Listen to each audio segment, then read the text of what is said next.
guys, like, picnic together, or, Nah, we don't picnic. We mostly just fuck.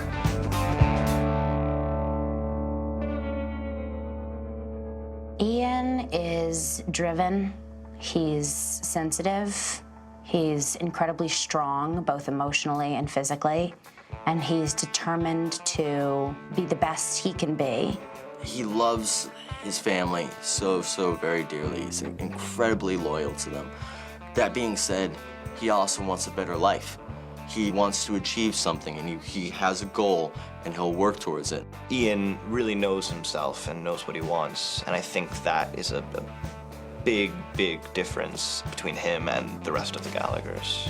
Ian Gallagher this season is finally coming into his own and realizing who he is as a gay man. He's 16, 17, so it's like that age where you're, trying to figure out who you are, what kind of person you want to be. Ian is a really good soul. He's passionate, hungry for life, much more introverted by nature. He wants someone who he can really connect with, because he hasn't really had a chance to ever have that with his family besides his brother. Frank's an alcoholic, the mom's not there, Fiona has her own stuff that she's always dealing with. So I think Ian is a person who's always searching for some sort of connection. Ian is very upfront with who he is to those he loves. And I think he knows who he is. He knows he's gay. I don't think he's ashamed of it. It just is what it is. In this neighborhood, you can't go around parading it. There are certain dangers inherent in that. But he knows who he is, and he makes no bones about it. Hey, did you really fuck Angie Zago today? I fucked Angie. Everybody fucks Angie. You don't fuck Angie? No. The big story with Ian this season for me is just this epic love story between him and Mickey Milkovich. It's kind of like a Romeo and Juliet story. He's really in love with Mickey, and Mickey is kind of that guy that just won't say, I love you back, but kind of does, and you kind of know it, but it hurts that he won't say it. He's in love, and that feeling that people have for the first time when they love someone, it almost feels as if you've discovered your purpose for being alive. And then he has that yanked away from him. He can't because of the circumstances he lives in, and he can't because of the neighborhood he lives in, and he can't because his boyfriend, for lack of a better term, is reluctant to engage in a more outgoing romantic relationship. Was I just invited to a sleepover? Fuck you is what you were invited to.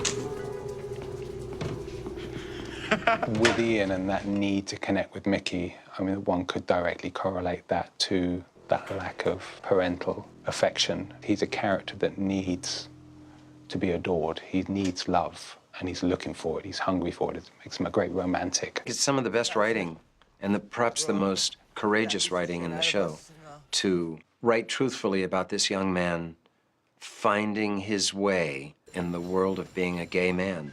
And it's very complicated, and they didn't take an easy out. He's not a flamboyantly gay man who can surround himself with friends and they just whoop-de-doo the whole day long. He wants to join the military. He could not have carved out a tougher life path for himself. How do you know if a guy you've been hanging out with likes you? Does he get that look in his eye when he's with you? What look? I'll know when you see it. I think it was one of the dangers when we started the show, is telling gay stories with that character, and that's it. And I think we are very cognizant in season 1 of saying, we have to tell that story and we want to tell that story, but that shouldn't be the story of this character. What is it like for a teenage boy to be sexually active, to be in love with somebody who doesn't love him? And it has nothing to do with gay or straight. And it shouldn't really have anything to do with preference, because it's love, it's your heart. It has no sexual orientation. G.I. Jane, slow down. I don't want to be late.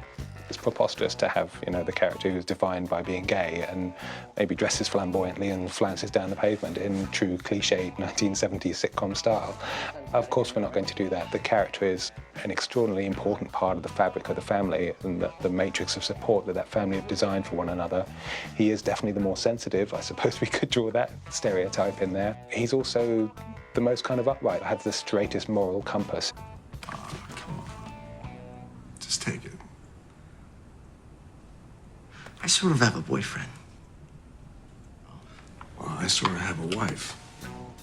I think Ian's sexuality is a big part of who he is, but I think he's incredibly comfortable in who he is, you know? He's gay, that's a part of him. That's something that he's realized and understands and accepts, and it's something he proactively seeks out. He's, by nature, a guarded person, keeps his emotions in check. But I think if he'd grown up in a different place with different parents, I absolutely think he'd be very out and proud in a way that he can't be in the South Side. I think Ian is more comfortable with his sexuality because his sister Fiona is very accepting of it, and his family doesn't really see anything different or wrong about it. His closest family know and are fine with it and support it and love him. But obviously the neighborhood's rough and tumble, and they'll take any sign of anybody who's different and exploit it as a weakness. And so I think that he's very careful about who he shares that secret with. Morning. I want to enlist. Glad to hear it. You interested in active duty or Army Reserve? Active duty, full-time.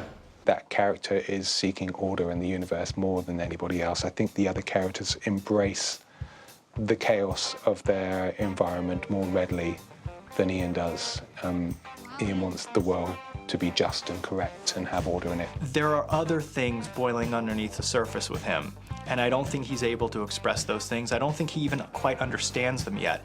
And I think that's one of the reasons that he's so intrigued by the Army. He's a person who wants some guidelines. He wants some rules. He doesn't want to have to steal and cheat his way through life.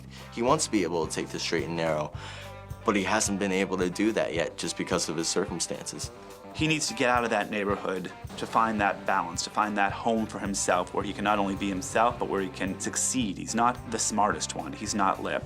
He's not the caretaker, so he's not Fiona. He sort of falls in between everything. He's thrived because of the love of his siblings, but in his soul, I think that chaos is anathema to him. I think that the character wants order. Fiona does as good a job as she can, but it's crazy.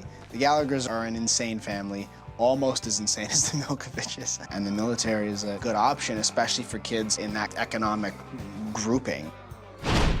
You up for a threesome? I mean, an old guy can dream, can't he? Dream. Ian is trying to figure out if he wants to have that somewhat normality, as normal as a relationship for a Gallagher could get with Ned, or the hard-edged, crazy-in-love affair that he has with Mickey. And I think after all of this, for Ian, he realizes that he doesn't really want that. You know, it's a little bit of a wake-up call. He realizes who he really wants is Mickey. You call me a punk for wanting a boyfriend or whatever, but you're gonna marry someone who screws guys for a living? Who gives a shit? It's a fucking piece of paper. Not to me. Mickey is so deep into the closet and so unable to be who he is that I think Ian is this angel of release for him. This one person in the world, in the whole world, that knows who he is and accepts who he is, and not only accepts, but loves and wants to be near and wants to see more. One of the big things for Ian is wanting an adult relationship. It's time for him to move on from sneaking around. He wants a real, good, stable connection with someone. I know what he felt with me. He can't fake that. The truth is, in season 3, the story we're trying to tell with him is a love story. It's a love story between two characters who love each other and aren't necessarily able to tell each other that, don't have the tools to deal with those feelings and aren't sure how to navigate that. And partially that's because they grew up in an environment where being gay was not an acceptable thing, but I think it's also partially due that they're both teenagers and they just don't know how to voice and communicate their feelings in a way that, you know, they think it'll be reciprocated. And so in some ways it's a gay story, and in some ways it's just a regular teenage story of love and rejection.